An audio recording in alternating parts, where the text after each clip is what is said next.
Our lead story: Saudi and Bahraini troops have demolished two other mosques in Bahrain, one in the town of Hamad and the other in Sitra.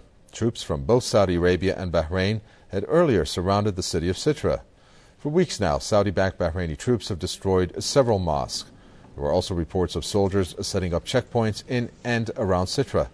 Troops have also surrounded a medical center and have destroyed several tribal guest houses.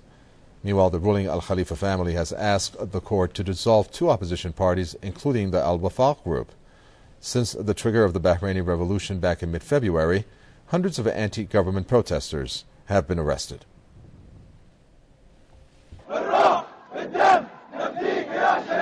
We sacrificed our soul and blood for you, martyr. That's what these Bahraini protesters are shouting as they continue protests against the monarchy which has ruled the island for decades. It looks like the harsh crackdown on protesters has failed to work. The protesters denounced the torture of jailed demonstrators. Several detainees have died under interrogation.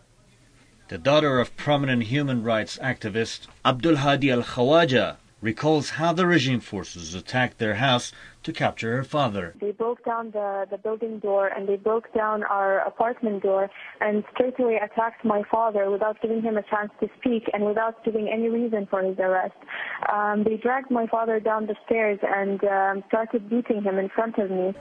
Tens of thousands of kilometers away, Zainab's sister Maryam, who is also a rights activist, questioned the U.S. Secretary of State over Washington's silence towards the crackdown in Bahrain. My father and my two brother-in-laws and my uncle have all gone missing. We don't know where they are, and it's been several days and we're afraid for their lives. Already 4 people have died and their bodies have showed up with torture marks on them.